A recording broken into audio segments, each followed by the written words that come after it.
kera rukuntu twagatuzi ko umuntu wese ufite uruhara aba ari umupolisi cyangwa ari umusirikare haza abatipe rwose bogoshe bamazeho umusatsi babiri ewana nanjye ngo ni muri kontwari ndabakira ngiye kumva numva umutipe umwe yitabye telefoni ana batubuza rukuntu yivugisha nta n'umuntu ari kuvugana atalo baravuze ngo nafande nde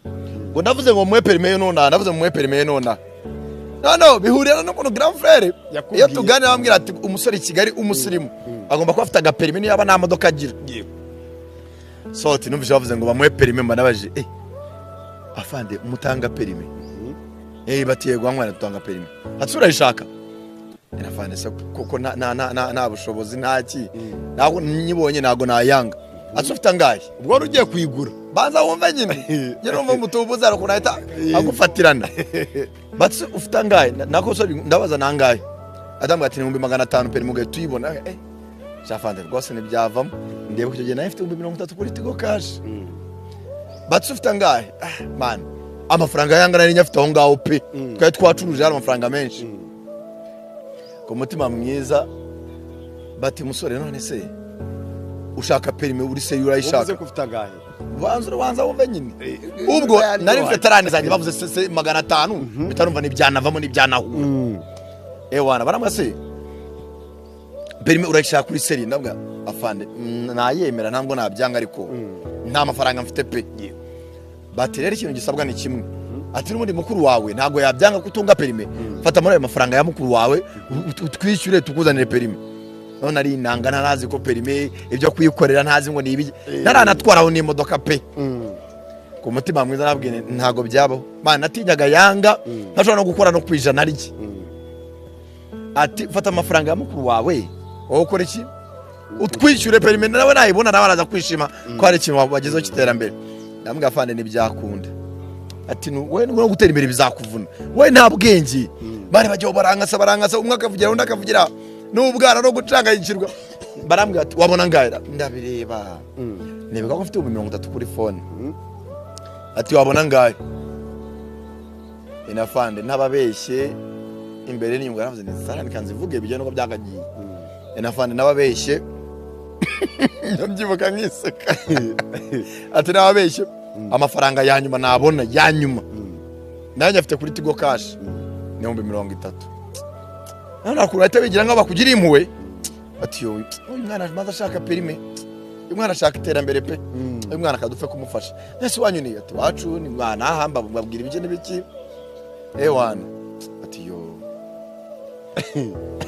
ati se iwanyu ubundi uvukana nabande bamaye na nimero zabo zidacamo wapi zicamo urumva nabaye nimero zanjye baratse amafaranga tukayabona gute ni naba kuri Tigo Cash dufite MTN tukajye kuyabikuza none kubera n'ubwana amafaranga yanga yasigaye muri kontwari habamanutse ngiye hepfo kumashyira hamwe ndabikuje ndagaruka hano ntago bayakozeho kubera ko ndi musaza twakorana mu nzi imwe wari uri hirya ntago bari busimbuke kontwari ngo bazakoremo indari muri keza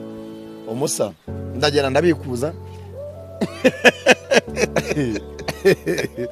taranti birizanye nazizana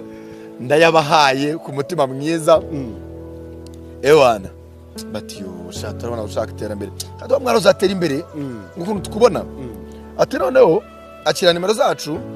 turaza kugusaba ibindi bintu mukanya ntago wese bama nimero njya kubikuza baranambwiye ngo wifotoze nk'amafoto abiri ya passport kubera n'ubwana ntago nanzi ko kuri perime badashyira ifoto bino bempurimye banya tudufoto twa passport nada kumutipa akoreraga munsi aho twakoreraga twa David ahita mfotora bwe prime amafaranga ndayazana bwe prime ye prime mu foto bubiri ndabuzamuka randa tubakubita ati mwana afite courage uyu mwana azatera imbere hato ufite uzatera ewana nda inote 6 za 5 nzibashyira mu ntoki ni aciye akanya atakira nimero zacu barazimpaye ati igikurikira turaza kuguhamagara ahantu tuzanira fotokopi iranga muntu nibyo nta kibazo mwege mumbwire ubwo nayi nayazini ewana ndatani muri shyushye kombinije bagiye kuyambura n'utwifite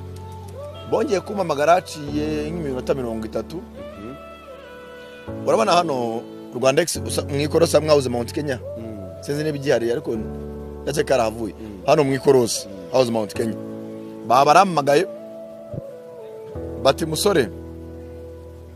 ati fata akamoto wihuse udusanga na Rwandex nk'ikorosi ati manda ya Mount Kenya uzane 15,000 uzane na fotokopi irangamuntu nibwo nibye yanga kiranzo zikuramo narahoya urumva nakuyemo kenze ndavuga rero bundi yangara amafaranga yari yambwe kugomba gukoresha ku munsi urumva harimo ayo kurya fanta ku mugoroba nkaba nemerewe kunywa icyayi utuntu nk'utwo n'amatike yo gutaha urumva wanyandikiraga gutega moto kuko nahise nerumva ndavuga ni nategaga moto ya buri munsi atunza yafata bisi kugira ngo nsubizaho ya mafaranga ya Grand Frère